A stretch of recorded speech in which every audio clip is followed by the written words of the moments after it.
ছোড়া। হ্যাঁ, অভিযোগ পেয়েছি এবং অনেকে মিলে অভিযোগ করেছেন এটা ঘটনা। এই অভিযোগের জন্য আমি গতকাল পরশুদিন থেকেই আমি থানার সঙ্গে টাচে আছি। ওরা আমাদের রিপোর্ট দেবেন বলেছেন তদন্ত করে আজকে অথবা কালকের মধ্যে। হ্যাঁ, আগেই চেয়েছি। এখানে আসার আগে আমরা সুমোটো করেছি। করে পুলিশের থেকে রিপোর্ট চেয়েছি। আজকে আমরা নিজেরা ভিজিটে এসেছি। দুটো বিষয় ভাইরাল হয়েছিল। তার মধ্যে একটা বিষয় ছিল মহিলাদের শ্লীলতাহানি।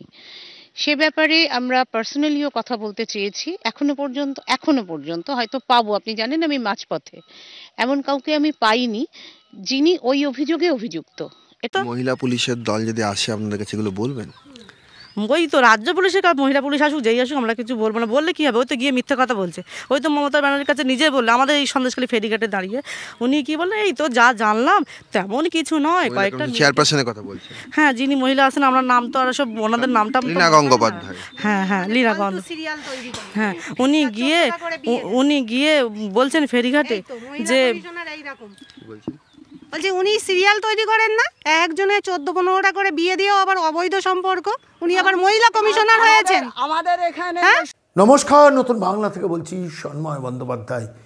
কি অসীম নির্লজ্জতা! একজন মহিলা কমিশনের সভাপতি লীনা গঙ্গোপাধ্যায় চিত্রনাট্য লেখেন, রঙ্গমঞ্চের সঙ্গে বা টিভি সিরিয়ালের সঙ্গে যে নামটা বিভিন্নভাবে যুক্ত রয়েছেন, সেই মানুষটা মহিলা কমিশনের সভাপতি হয়ে শেষ পর্যন্ত সন্দেশখালীর মহিলাদের, অত্যাচারিত মহিলাদের পুরো বিষয়টাতে মমতা বন্দ্যোপাধ্যায় রাজ্যের মুখ্যমন্ত্রীর নির্দেশে কভার আপ করতে নামলেন। আজকে তাকে নিয়েই প্রতিবেদনটা এলাম। দীপাঞ্জন চক্রবর্তী ভারী সুন্দর ব্যাখ্যা করেছেন সমস্ত ঘটনাটার। এবং এই ভদ্রমহিলা যিনি মহিলা কমিশনের সভাপতি, তাকে খুব বেশি আসরে দেখা যায় না, মাঝে মধ্যে দেখা যায়। সেই মানুষটি বলছেন যে রাতের অন্ধকারে মহিলাদের নিয়ে যাওয়া হতো নাকি ওই রান্না বান্না করার জন্য। আরে নতুন তত্ত্ব। আসলে এই মুখ্যমন্ত্রীর মমতা বন্দ্যোপাধ্যায়ের সমস্ত ঘটনাকে লঘু করা, ছোট করা, অন্যদিকে ডাইভার্ট করে দেওয়া। হাঁসখালির ঘটনায় মেয়েটি লাভ অ্যাফেয়ার্স ছিল, প্রেগনেন্সি ছিল, যে তত্ত্ব ঠিক সেই তত্ত্বে আপনি হাঁটলেন। লীনা গঙ্গোপাধ্যায় মহিলা কমিশনের সভাপতি। আমি ভাবছিলাম আর দেখছিলাম যে মমতা বন্দ্যোপাধ্যায় অনেক কিছুই ধ্বংস করেছেন এই বাংলার। শিক্ষা ব্যবস্থাটাকে লাটে তুলেছেন, স্বাস্থ্য ব্যবস্থাটাকে লাটে তুলেছেন, শিল্প ব্যবস্থাটাকে গুঁড়িয়ে তছনছ করে দিয়েছেন। 55 লক্ষ পরিযায়ী শ্রমিককে বাংলার বাইরে পাঠানোর মূল কারিগর হয়েছেন। কিন্তু এই কমিশনগুলোকে ধ্বংস করারও অন্যতম কারিগর হয়েছেন। আপনারা মনে আছেন ডক্টর অশোক গঙ্গোপাধ্যায়কে হিউম্যান রাইটস কমিশন থেকে কীভাবে তাড়িয়েছিলেন? মানবাধিকার কমিশন বলে এখন কিছু অবশিষ্ট নেই। তথ্য কমিশন গুঁড়িয়ে লোপাট করে দিয়েছে। শিশু সুরক্ষা কমিশন অস্তিত্ব বলে কিছু নেই। মহিলা কমিশন সবটাই লোক দেখানো।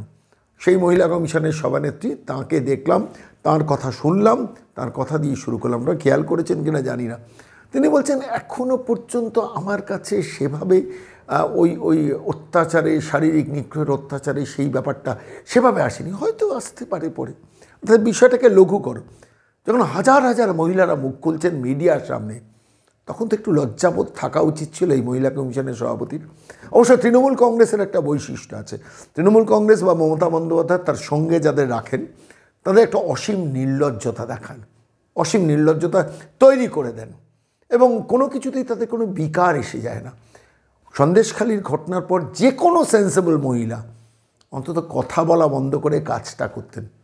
তিনি গেছেন, গিয়ে শুরু থেকেই শুরু করে দিচ্ছেন নতুন চিত্রনাট্য তৈরি করা। রাত্রিবেলা মহিলাদের ডাকা হতো তরিতরকারি, মানে রান্নাবান্না করার জন্য নাকি তাদের ডেকে নেওয়া যেত। শিবু হাজরা, উত্তম সর্দারদের দলবল, এবং কিছুতেই শেখ শাহজাহানের নামটা বলছিলেন। আমি শুনছিলাম লীনা গঙ্গোপাধ্যায়ের একাধিক প্রেস স্টেটমেন্ট শুনছিলাম, কিছুতেই বলছেন না। সাংবাদিকরা যখন খোঁচাচ্ছিলেন, বোধহয় নামটা আছে, কারণ মমতা বন্দ্যোপাধ্যায়ের তালিকায় তো শেখ শাহজাহান নেই, শিবু হাজরা নেই। উত্তম সর্দারকে গ্রেফতার করেছেন, তাই উত্তম সর্দারের নামটা পরিষ্কারভাবে উচ্চারিত হচ্ছে। একটুখানি মুখ ফসকে শিবু হাজরার নামটা উচ্চারিত হলো। আমি ভাবছিলাম যে বিশ্বাস করুন, বাংলার মানুষের আর কি দেখার অপেক্ষায় থাকছে। একজন মহিলা কমিশনের সভাপতি, তিনি মহিলাদের ওপর অত্যাচারকে এই স্টাইলে কভার আপ করার জন্য সন্দেশখালীতে গেছেন। রাজ্যের মুখ্যমন্ত্রী হেলিপ্যাডে যাওয়ার সময় বলেছেন না, আমি মহিলা কমিশনের সভাপতি লীনা গঙ্গোপাধ্যায়কে পাঠিয়ে দিয়েছি, দেখে এসে রিপোর্ট দেবে। তার পুলিশে হয়নি, এবার মহিলা কমিশনকে পাঠিয়েছেন। তার কারণ ন্যাশনাল মহিলা কমিশন আসছে, রাজ্যপাল এসছেন, ফলে সবাই গেছেন, তাহলে আমি একটা পাঠিয়ে দিই কাউকে, এবং সেইটা পাঠিয়ে দিলেন লীনা গঙ্গোপাধ্যায়কে। এবং তিনি যা কাজ কারবার প্রভুর নির্দেশে কাজ করেন তিনি, ফলে প্রভু যা চাইবেন, প্রভু ঘটনাকে ছোট করে দেখাতে চাইবেন, প্রভু ঘটনাকে ছোট করে দেখানো শুরু করে দিয়েছেন। তার পুলিশ সুমিত কুমারকে দিয়ে বলিয়েছেন যে রেপের কোনো অভিযোগ নেই, 4টে লিখিত অভিযোগ পেয়েছি, রেপের কোনো অভিযোগ নেই, কোনো কমিউনাল অ্যাঙ্গেল নেই। সব শুনলাম, সব বুঝলাম, কিন্তু এত নির্লজ্জতা দেখান কি করে? আপনি তো চিত্রনাট্য লেখেন, আপনি তো টিভি সিরিয়ালে চিত্রনাট্য লেখেন, তারপরে এই নির্লজ্জতা আপনি দেখান কি করে? আমি সেটা দেখছিলাম আর ভাবছিলাম আর দেখছিলাম। আমার মনে হলো আজকে এই নিয়ে দীপাঞ্জন চক্রবর্তীর কাছে যাওয়া দরকার। কি বললেন শুনুন। আর লীনা গঙ্গোপাধ্যায় রাজ্য মহিলা কমিশন তিনি আসরে নেমেছেন। 10 দিন 12 দিন এইসব ঘটনা সম্প্রচারিত হওয়ার পর শেষ পর্যন্ত গতকাল তিনি পা রেখেছেন সন্দেশখালিতে, এবং সংবাদ মাধ্যমের সামনে যে মন্তব্যটা করেছেন সেটা মারাত্মক। রাত্রিবেলা তাদের কাউকে ডেকে নিয়ে যাওয়া হতো রান্না বান্না করানোর জন্য, নতুন তথ্য বাজারে ছাড়লেন। আসল তথ্যকে লুকোনোর কি একটা পরিকল্পিত নিদারুণ প্রয়াস। ভাবুন, হাজার হাজার মহিলারা যেখানে দাঁড়িয়ে চিৎকার করে বলছেন রাত 12টা রাত 2টোর সময় সুন্দরী বৌদের তুলে নিয়ে যেত শিবু হাজরা বা উত্তম সর্দার, শেখ শাহজাহানের বাহিনী, ভাইপোর সমস্ত বাহিনী, সেইখানে দাঁড়িয়ে একজন মহিলা কমিশনার হিসেবে তিনি আবার নতুন তত্ত্বটা বাজারে গেলানোর জন্য খুব সুকৌশলে একটা চেষ্টা শুরু করলেন। কিভাবে দেখবেন ব্যাপারটাকে একটু যদি বলেন। সন্ময়দা, আমি শুনলাম, আমিও দিনভর আজকে দেখেছি, খবরের কাগজে পড়েছি, টিভি চ্যানেলগুলো তো দেখেছি। আমার মনে পড়ে যাচ্ছিল, আমিও তো ওই আর্ম ফোর্সেস এর লোক। দ্বিতীয় বিশ্বযুদ্ধের সময় হিটলারের বাহিনীকে পরাস্ত করার জন্য স্টালিন রাশিয়াতে একটা নতুন টেকনিক, একটা থিওরি অ্যাপ্লাই করেছিল, সেটাকে বলা তো ব্ল্যাক সয়েল। যে যখন পিছিয়ে আসবে শত্রুপক্ষের সৈন্য তোমার রাজ্যের দেশে ঢুকবে, তুমি ওখানকার যাবতীয় সম্পদ, রিসোর্সেস, এমনকি গাছপালা ঘাস সব জ্বালিয়ে দাও, যাতে শত্রুপক্ষ ওখানে ঢুকে জলও খাবার না পায়, ঘাসও না পায়। ঠিক এই রকম ভাবে একটা সামগ্রিক ধ্বংসলীলা কিন্তু বাংলায় গত 1 দশক ধরে সুচিন্তিত ভাবে করা হয়েছে। আপনি শিক্ষা, সংস্কৃতি, শিল্প থেকে শুরু করে সব ছেড়ে দিন, ওগুলো তো সব গেছেই। যে দুটো ইন্ডিপেন্ডেন্ট বডি যারা অত্যন্ত জরুরি, একটা রাজ্য মানবাধিকার কমিশন আর একটা রাজ্য মহিলা কমিশন, এই দুটোকে ধ্বংস করা হয়েছে সুচিন্তিতভাবে।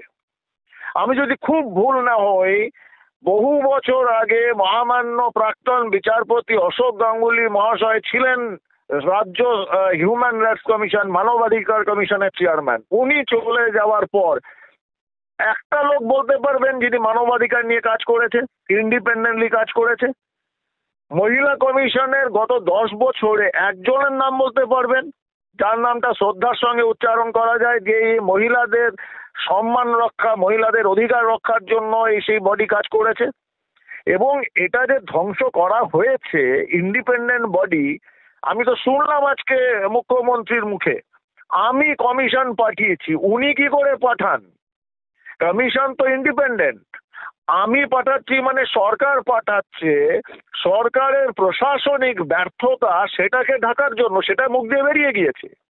এটা হয় অবশ্য, অনেক সময় মানুষ যখন বেশি কথা বলে এরকম কথা বেরিয়ে যায়। এখন সমস্যাটা হচ্ছে, আমি স্তম্ভিত হয়ে গিয়েছি রাজ্য মহিলা কমিশনের চেয়ারম্যানের কথাবার্তা শুনে। এত ইনসেনসিটিভ মানুষ হতে পারে? আমি এটা ভেবে পাচ্ছি না। মানে বাংলা যা চেয়েছিল বাংলা তাই পাচ্ছে, কিন্তু এইরকম ভাবে দেখুন, যখন এটা আপনি যদি আবার হিটলারের কথা বলেন, ওই গেস্টাপো ছিল হিটলারের কুখ্যাত, তারা কিন্তু মানুষের চিন্তা ভাবনা থেকে মানুষের স্বপ্ন সব তারা কন্ট্রোল করবে, তারা ছিনিয়ে নেবে। আর শেষ পর্যায়ে ছিল মানুষের প্রাণ, মানুষের সম্মান। এখানে কিন্তু শুরুটা হয়েছে রাজ্যের এবং রাষ্ট্রের সম্পদ ডাকাতি লুণ্ঠনের মধ্যে দিয়ে, তারপর হয়ে গেল এখানকার যুবক যুবতীদের স্বপ্ন, সেগুলোকে লুণ্ঠন করা হলো, চুরি করা হলো।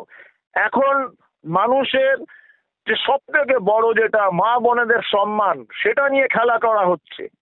এরপর তো শুধু বাকি রইলো আপনার আমার ঘরে ঢুকে যাকে তাকে মারবে, মানে প্রাণটা নিয়ে নেওয়া এদের কাছে কিছুই না। যদি মাতৃশক্তি, নারীদের, আমাদের মা বোন কন্যা স্ত্রী, তাদের সম্মান নিয়ে খেলা করে এবং সেটাকে প্রোটেক্ট করার যাদের কথা, সে রাজ্য মহিলা কমিশন, তারা যদি এই আচরণ করে, আপনি কি আশা করবেন?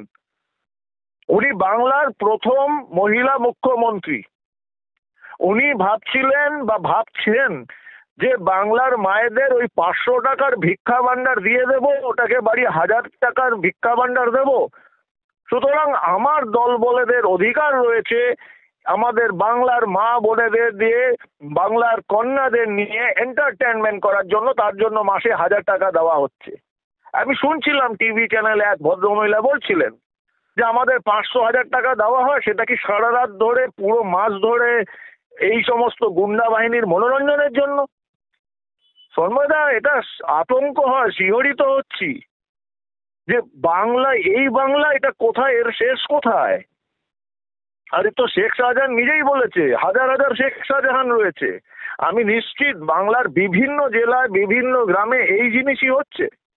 এটা একটা জ্বালামুখ বিস্ফোরণ হয়েছে, সন্দেশখালী বেরিয়ে এসছে। আমি নিশ্চিত খুব শিগগিরই আপনি দেখবেন সারা বাংলা জুড়ে এই ঘটনাগুলো সামনে আসবে। এই আতঙ্কে শিহরিত হচ্ছি এবং আমাদের দুর্ভাগ্য যে আমরা বাংলায় এই অবস্থা, এই জায়গায় নিয়ে যেতে পেরেছি। সন্ময়দা। না, দীপাঞ্জন দা, অনেক ধন্যবাদ, আপনি আপনার মতামত দিলেন। আমার খালি ভাবছিলাম, আপনার কথা শুনতে শুনতে ভাবছিলাম যে এক্সিকিউটিভ নষ্ট করে দেওয়া হয়েছে, আইএস, আইপিএস, ডাব্লিউবিসিএস এবং পুলিশের বিভিন্ন র্যাঙ্কের অফিসারদের ধ্বংস করে দেওয়া হয়েছে। তাদের এই নোংরামির সাম্রাজ্যের এক একটা শরিক করে দেওয়া হয়েছে। আমি ভাবছিলাম বারবার জুডিশিয়ারিকে আঘাত করার চেষ্টা হচ্ছে এবং শেষ পর্যন্ত মহিলা কমিশন, এই জাতীয় একটি প্রতিষ্ঠানকেও শেষ পর্যন্ত এই পাঁকে নামানো হলো এই নোংরামিকে কভার আপ করার জন্য। এই লড়াই জারি থাকবে দীপাঞ্জন দা, আপনার লড়াই জারি থাকবে, আমাদের লড়াই জারি থাকবে। এই মহিলা কমিশনের কভার আপ প্রক্রিয়া দেখলেই আমি কথা দিচ্ছি আপনাকে দীপাঞ্জন দা, আমাদের থেকে বেশি ভয়েস কেউ রেজ করবে না, আশা করি আপনিও করবেন। অ্যাবসলিউটলি আপনার সঙ্গে একটা কথা বলুন সন্ময়দা, মহিলা কমিশন তো আছে, কিন্তু মহিলারা তো আবার তারা মানুষও। মানবাধিকার কমিশন কি করছে? আমি বলছি এই মহিলার লীনা গঙ্গোপাধ্যায় স্ক্রিপ্ট লেখেন, তিনি আবার বাংলার নতুন চিত্রনাট্য তৈরি করছেন মমতা বন্দ্যোপাধ্যায়ের হয়ে, নির্যাতিত মহিলাদের কভার আপ করার জন্য, যাতে তাদের কথা বাইরে না আসে। এদের জন্য ঘৃণা ছাড়া আর কোনো কথা নেই। তবে ইতিহাসের জবাব দেবে, এদের স্থান হবে ইতিহাসের রাস্তা কুড়ে। দেখে নেবেন খুব তাড়াতাড়ি বাংলার মানুষ ছুঁড়ে ফেলবে এদের ইতিহাসের রাস্তা কুড়ে, এবং এরা এটা জানে বলে আতঙ্কগ্রস্ত হয়ে গেছে, এই জন্য এরকম পাগলের মতো আলাপ এই সমস্ত আচরণ করছে। সন্ময়দা, অনেক ধন্যবাদ দীপাঞ্জন দা সঙ্গে থাকার জন্য। আবার আপনাকে আছি সঙ্গে, নিশ্চয়ই আছি সন্ময়দার সঙ্গে। আপনাদের এই লড়াইয়ে আমিও আছি, আমরা সবাই আছি। জয় হিন্দ।